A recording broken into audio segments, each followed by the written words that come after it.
नमस्कार, बुलेटिन में आपका स्वागत है। मैं हूं आपके साथ जीनत सिद्दीकी। शुरुआत करते हैं खबरों की। आज से यूपी के 4 दिन के दौरे पर राष्ट्रपति रामनाथ कोविंद आ रहे हैं। सबसे पहले आज और कल लखनऊ में कई कार्यक्रमों में वो हिस्सा लेंगे। इसके बाद 28 तारीख को गोरखपुर जाएंगे और फिर 29 तारीख को अयोध्या का दौरा तय है। इस दौरान राष्ट्रपति रामनाथ कोविंद राम मंदिर निर्माण स्थल को देखेंगे और भगवान राम के दर्शन पूजन भी करेंगे।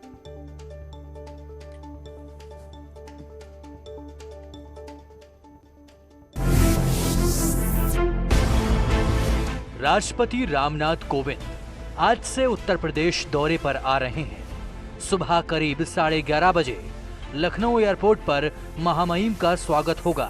इसके बाद दोपहर करीब 12 बजे राष्ट्रपति राजभवन पहुंचेंगे।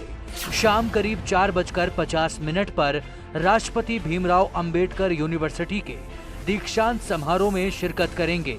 27 अगस्त को राष्ट्रपति लखनऊ में 3 कार्यक्रमों में हिस्सा लेंगे। पहला कार्यक्रम सैनिक स्कूल में होगा। इसके अलावा उत्तर प्रदेश के पूर्व मुख्यमंत्री संपूर्णानंद की मूर्ति का अनावरण और संजय गांधी मेडिकल कॉलेज के 26वें दीक्षांत समारोह में शिरकत करेंगे। 28 अगस्त को राष्ट्रपति रामनाथ कोविंद गोरखपुर पहुंचेंगे। गोरखपुर में महायोगी गुरु गोरखनाथ आयुष महाविद्यालय की आधारशिला रखने के साथ साथ महायोगी गोरखनाथ विश्वविद्यालय का उद्घाटन भी करेंगे। गोरखपुर में राष्ट्रपति के दौरे की तैयारियां करीब पूरी हो चुकी हैं। गोरक्षपीठाधीश्वर योगी आदित्यनाथ के सपनों का विश्वविद्यालय बनकर तैयार है। 28 अगस्त को राष्ट्रपति इसका लोकार्पण करेंगे। ये विश्वविद्यालय मेडिकल के साथ साथ टेक्निकल शिक्षा का बड़ा केंद्र बनेगा। महायोगी गोरखनाथ विश्वविद्यालय बनाने का सपना सीएम योगी ने देखा था और अब वो साकार होने वाला है। 28 अगस्त को राष्ट्रपति कोविंद इस यूनिवर्सिटी का लोकार्पण करेंगे। विश्वविद्यालय एक महाराज जी का सपना था, जो उस समय उन्होंने उत्तर प्रदेश सरकार के सहयोग से दीनदयाल उपाध्याय गोरखपुर विश्वविद्यालय की स्थापना की। लेकिन महाराणा प्रताप शिक्षा परिषद ने भी अपना विश्वविद्यालय स्थापित किया है, जिसका लोकार्पण माननीय राष्ट्रपति श्री रामनाथ कोविंद जी करने जा रहे हैं। 28 को हम उस लोकार्पण की तैयारी में लगे हुए हैं। गोरखपुर के बाद राष्ट्रपति रामनाथ कोविंद अयोध्या जाएंगे। महामहिम के रामनगरी दौरे को लेकर सभी इंतजाम पुख्ता कर लिए गए हैं। अयोध्या में रामलला के दर्शन करने के साथ साथ राष्ट्रपति कई कार्यक्रमों में शामिल होंगे। मर्यादा पुरुषोत्तम के भाव से देखते हैं। कोई रामराज के स्थापना करता संकल्पना को लेकर के आगे बढ़ने वाले राजा के रूप में देखता है। अलग अलग भाव से लोग देखते हैं। प्रत्येक व्यक्ति चाहता है, उसके जीवन की आकांक्षा होती है कि एक बार जो भी भाव रखता हो प्रभु श्री राम के अयोध्या जी में जाके दर्शन अवश्य करे। राष्ट्रपति जी भी आ रहे हैं, उनका स्वागत है। राष्ट्रपति रामनाथ कोविंद अयोध्या जाने के लिए प्रेसिडेंशियल ट्रेन का सफर करेंगे। लिहाजा रेलवे की तरफ से भी सुरक्षा समेत तमाम इंतजाम परखे जा रहे हैं। महामहिम का दौरा 29 अगस्त को है, इसलिए हर स्तर पर तैयारियां पुख्ता की जा रही हैं। जो अयोध्या में राष्ट्रपति के आगमन की तैयारियां हैं वो तेज हो गई हैं। इसमें सुरक्षा की तैयारियां हैं और फिर उसके बाद दर्शन पूजन और रामायण कॉन्क्लेव के दरमियान तमाम धार्मिक आयोजन भी किए जाएंगे। अयोध्या से न्यूज़ 18 के लिए निमिष गोस्वामी। 2022 की तैयारी में जुटी बीजेपी प्रधानमंत्री मोदी की लोकप्रियता को भुनाने के लिए यूपी प्लान तैयार कर चुकी है। सूत्रों के हवाले से खबर है कि 2022 चुनाव को देखते हुए प्रधानमंत्री मोदी हर महीने यूपी के 3 दिन के जो 3 दौरे करेंगे। दरअसल 1 महीने में 3 दौरे। ये सिलसिला सितंबर से शुरू होगा, जिसको देखते हुए पार्टी ने पूरा रोड मैप तैयार किया है ताकि प्रधानमंत्री मोदी के सहारे लोगों के बीच योजनाओं को पहुंचाया जाए और उनकी लोकप्रियता को भुनाया जाए। इस दौरान यूपी को कई योजनाओं की सौगात भी मिल सकती है।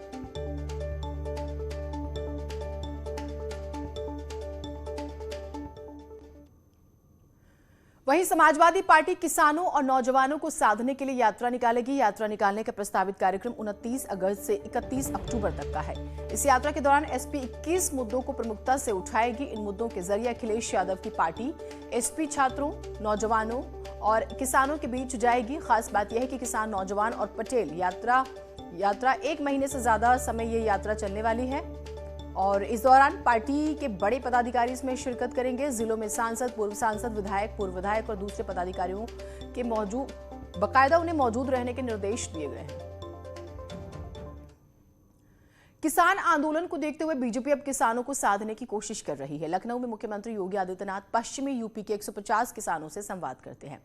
इस दौरान किसानों ने सीएम के सामने अपनी समस्याएं और सुझाव रखे हैं।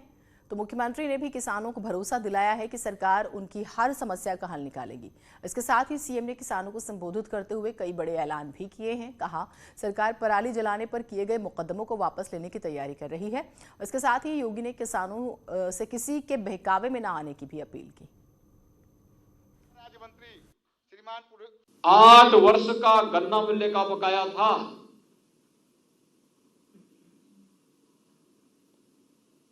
छियानवे महीनों का गन्ना मूल्य का भुगतान गन्ना किसानों का बकाया था। पिछले 4-4.5 वर्ष के कार्यकाल के दौरान हमारी सरकार ने 1,42,000 करोड़ रुपए का गन्ना मूल्य का भुगतान किया है। आज हम इसको 96 महीने से घटा करके 4 महीने लेके आ गए हैं। पर भी विचार करेगी और इस पर निर्णय लेगी कि फसल अवशेष जलाने के दौरान किसानों पर दर्ज जो मुकदमे हैं उन मुकदमों को समाप्त करने और उन पर जो आर्थिक दंड लगाया गया है इसको समाप्त करने के लिए भी सरकार अपनी कार्रवाई को आगे बढ़ाएगी, जिससे किसी भी किसान भाई को कहीं भी परेशानी न होनी पड़े। वहीं सीएम से बात करने के बाद किसानों ने बताया है कि उन्होंने सीएम के सामने 3 प्रमुख मांगे रखी हैं, जिस पर सीएम ने सहमति जताई है। पहले तो आदरणीय मुख्यमंत्री जी को धन्यवाद दिए हैं कि यह पहली सरकार है देश की आज़ादी के बाद जो अब तक 82% गन्ना मूल्य का भुगतान कर चुकी है। तो ये चाहते थे गन्ना मूल्य का भुगतान मूल्य बढ़े और आदरणीय मुख्यमंत्री जी ने किसानों के मांगों से अपनी सहमति दिखाई है और गन्ने का मूल्य बढ़ाने के लिए वादा किया है, आश्वासन दिया है और आने वाले दिन वो गन्ना मूल्य बढ़ाएंगे भी। दूसरा, जो अवशेष फसल रह जाता है जिसको फरारी कहते हैं, जिसको जलाने पर मुकदमे लग गए थे, अर्थदंड लगा था, वो सारे के सारे मुकदमे वापस होंगे और जो अर्थदंड लगा था उसको वापस किया जाएगा। तीसरी बात यह हुआ कि जो बिजली का कनेक्शन ट्यूबवेल के लिए लिया गया है, यदि बिजली का बिल नहीं जमा है तभी उसका कनेक्शन काटा नहीं जाएगा। और किसान संवाद में जो किसान आए थे अनेक प्रकार के सुझाव सरकार को दिए हैं और आदरणीय मुख्यमंत्री जी ने आश्वासन दिया है कि उनके सारे सुझावों पर हम प्रयास करेंगे कि उनकी मांगों को पूरा किया जाए। आज किसानों ने बताया कि कहने को अपने आप को अराजनैतिक कहते हैं, लेकिन शुद्ध रूप से वो राजनीति से प्रेरित हैं। दूसरे दलों के वो मोहरा बने हुए हैं। दूसरे दल हमेशा से कभी उनका हार्दिक पटेल एजेंडा होते हैं, कभी कन्हैया कुमार होते हैं, आज वो राकेश टिकैत उनके एजेंडा हो गए हैं। और यूपी के लोगों के लिए खुशखबरी है। लखनऊ में ब्रह्मोस मिसाइल का निर्माण होगा। इस पूरे प्रोजेक्ट में 300 करोड़ रुपए का निवेश होगा। राज्य सरकार जल्द जमीन उपलब्ध कराएगी। देखिए रिपोर्ट।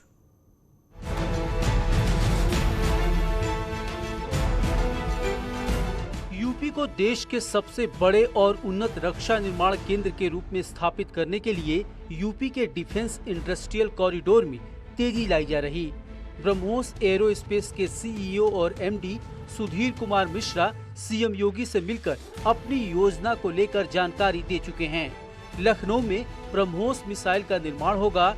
यूपी के उद्योग मंत्री सतीश महाना इसे लेकर बेहद खुश हैं। सौभाग्य की बात है कि भारत सरकार के माननीय रक्षा मंत्री जी ने ब्रह्मोस का उत्पादन निर्माण के लिए उत्तर प्रदेश को चुना। इसके पहले माननीय प्रधानमंत्री जी ने जिस समय 2 डिफेंस इंडस्ट्रियल कॉरिडोर की घोषणा करी थी, एक उत्तर प्रदेश में और एक तमिलनाडु में। उत्तर प्रदेश में अलीगढ़ नोड में हम सारी ज़मीन बेच चुके हैं। झांसी और चित्रकूट के लिए एक नया एक्सप्रेस हाईवे माननीय मुख्यमंत्री जी के द्वारा उसकी घोषणा के बाद बनाया गया। कानपुर में हमने काफ़ी बड़ी ज़मीन बेच दी है।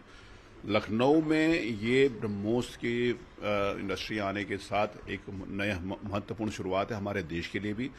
वो मिसाइल जो ध्वनि की गति से भी 3 गुना ज़्यादा चलती है, उसका निर्माण का सौभाग्य भारत में और भारतवर्ष के बाद हमारे उत्तर प्रदेश में मिला। ये हमारे लिए सौभाग्य की बात है। यूपी के डिफेंस कॉरिडोर में ब्रह्मोस मिसाइल बनाने के लिए 200 एकड़ भूमि की जरूरत होगी। साथ ही इस पर 300 करोड़ रुपए का निवेश किया जाएगा। लखनऊ में ब्रह्मोस मिसाइल बनने से बड़ी संख्या में युवाओं को रोजगार मिलेगा। जल्दी से जल्दी जितनी लैंड उनको आवश्यक है, लगभग 200 एकड़ लैंड उनको चाहिए। 200 एकड़ लैंड हम उनको अगले महीने में ही, 1 महीने के अंदर ही मतलब ट्रांसफर कर देंगे और मुझे लगता है कि उसके बाद ही तत्काल शिलान्यास होकर ब्रह्मोस मिसाइल की एक महत्वपूर्ण मैन्युफैक्चरिंग की शुरुआत उत्तर प्रदेश में हो। इंडस्ट्री और रोजगार दोनों एक दूसरे के पूरक के रूप में चलते हैं और विशेष रूप से जिस समय इस प्रकार की इंडस्ट्रीज आती हैं जो जिसमें मैन पावर की आवश्यकता होती है, वो उसकी डिटेल प्रोजेक्ट रिपोर्ट अभी वो सबमिट करेंगे तो टोटल जितने भी रोजगार आएगा उसकी संख्या में उसको मैं बता पाऊंगा। ब्रह्मोस प्रोडक्शन सेंटर बनने के बाद यूपी की तस्वीर बदलेगी। डिफेंस सेक्टर में काम करने वाली दूसरी नामी कंपनियां यूपी आएंगी और निवेश बढ़ने से बड़ी संख्या में रोजगार मिलेगा। ब्रह्मोस रूस के साथ मिलकर विकसित किया गया है। तीनों सेनाएं इसका इस्तेमाल करती हैं। Bureau report, news 18। अफगानिस्तान में तालिबान की वापसी के साथ ही एक बार फिर से हालात खराब हो रहे हैं, जिसको लेकर भारत सरकार ने आज सर्वदलीय बैठक बुलाई है ताकि सत्ता और विपक्षी नेताओं के साथ अफगान संकट पर सरकार को क्या फैसला लेना है, इस पर विस्तार से चर्चा हो सके। ये बैठक सुबह 11 बजे बुलाई गई है, जिसमें भारत सरकार अपने जियो पॉलिटिकल हितों को ध्यान में रखकर अफगानिस्तान संकट पर फैसला लेगी, क्योंकि भारत सरकार के लिए अफगानिस्तान काफी महत्वपूर्ण है। इस वजह से अब तक सरकार वेट एंड वॉच के मोड में थी और अपने लोगों को बाहर निकालने में जुटी हुई है। अफगानिस्तान में उभरे संकट के बीच भारत सरकार ने अब तक किसी तरह की कोई साइड नहीं ली है।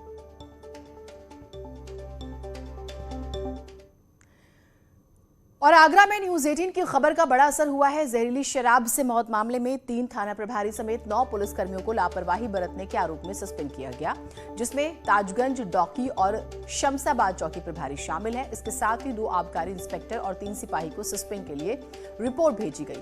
हाल ही में जहरीली शराब पीने से 10 लोगों की मौत हुई थी। मशहूर शायर मुनव्वर राणा को तो आप जानते ही होंगे। उनकी मुश्किलें थमने का नाम नहीं ले रही। अब उनके बेटे को गिरफ्तार किया गया है। दरअसल रायबरेली पुलिस ने अपनी जांच में पाया है कि तबरेज राणा पर हमला नहीं हुआ था, बल्कि उसने खुद अपने ऊपर फायरिंग करवाई। इस मामले में पुलिस ने मुनव्वर राणा के बेटे को गिरफ्तार कर लिया। यूपी पुलिस ने मशहूर शायर मुनव्वर राणा के बेटे तबरेज राणा को लखनऊ से गिरफ्तार कर लिया। तबरेज पर आरोप है कि प्रॉपर्टी विवाद के चलते खुद पर फायरिंग करवाई और फिर साजिश के तहत अपने चाचा और भाइयों को नामजद कर दिया। इसके बाद कोर्ट ने तबरेज के खिलाफ गैर जमानती वारंट जारी किया। पुलिस की जांच में तबरेज राणा पर फायरिंग की कहानी फर्जी पाई गई। इसके बाद पुलिस ने सीसीटीवी के फुटेज के आधार पर कई लोगों को गिरफ्तार किया। वहीं तबरेज की गिरफ्तारी के लिए पुलिस लगातार छापेमारी कर रही थी। इसी कड़ी में आज रायबरेली पुलिस ने लखनऊ से तबरेज को गिरफ्तार किया। जिनके खिलाफ कोर्ट से हमने वारंट लेकर आज लखनऊ से इंस्पेक्टर कोतवाली और सर्विलांस प्रभारी इन दोनों लोगों ने अपनी टीम के साथ इनकी गिरफ्तारी की है और उन्हें न्यायिक परीक्षा में भेजा जा रहा है। नहीं, सिर्फ मुसलमानों को टारगेट किया जा रहा है। मुसलमान उनके लिए दुश्मन है, मुसलमान उनके लिए हर मुसलमान उनके लिए आतंकवादी। आप हमसे झूठ बुलवा लीजिए तो हम कह देंगे इंसाफ की उम्मीद है, लेकिन अगर अदालतें अगर इंसाफ ही करने लगें तो ये जो जितने कातिल और खूनी सब अपने अपने मंत्री बन जाते हैं, अपने मुकदमे माफ करवा लेते हैं, ये अदालत ही तो करती है, भगवान तो नहीं करते हैं। जौनपुर में एक लड़की ने छेड़खानी से परेशान होकर खुदकुशी कर ली और इस दर्द को अब लड़की ने अपने पिता के नाम लिखे खत में छोड़कर वो चली जाती है। उसने अपने पिता से गुहार लगाई है कि वो परेशान थी और इस वजह से उसने खुदकुशी की है और ये कहा है कि आप मुझे न्याय दिलाने का काम करना।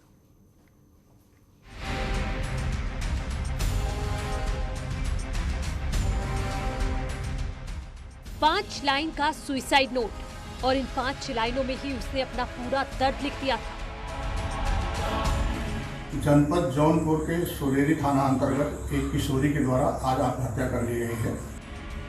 आत्महत्या से पहले इस लड़की ने पिता के नाम से लिखे सुइसाइड नोट में एक गुहार लगाते हुए लिखा कि मेरी मौत का जिम्मेदार रुस्तम अली है।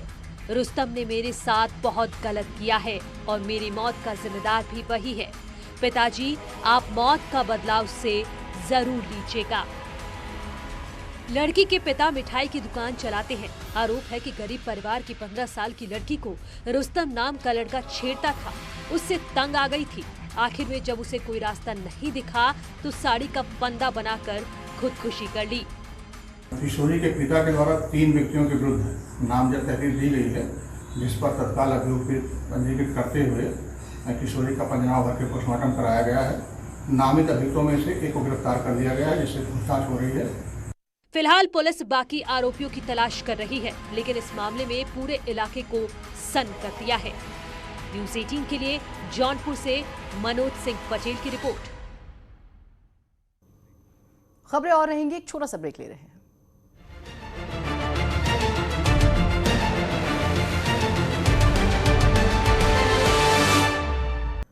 कोरोना की तीसरी लहर की आशंकाओं के बीच भारत में 12 साल और उससे ऊपर की उम्र के बच्चों को कोरोना का टीका इस साल अक्टूबर के पहले हफ्ते में देने की प्लानिंग चल रही है। देश में 12 साल से 17 साल की उम्र के लगभग 12 करोड़ बच्चे हैं, लेकिन सबसे पहले उन बच्चों को वैक्सीन दी जाएगी जो किसी गंभीर बीमारी से जूझ रहे हैं।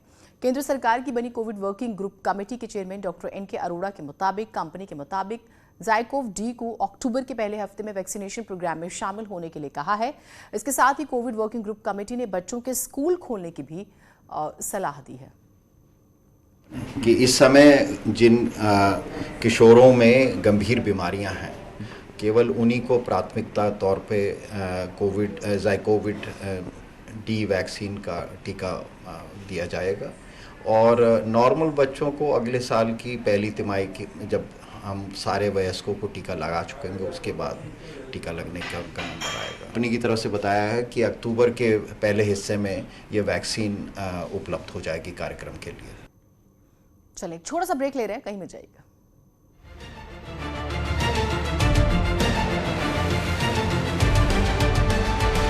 ने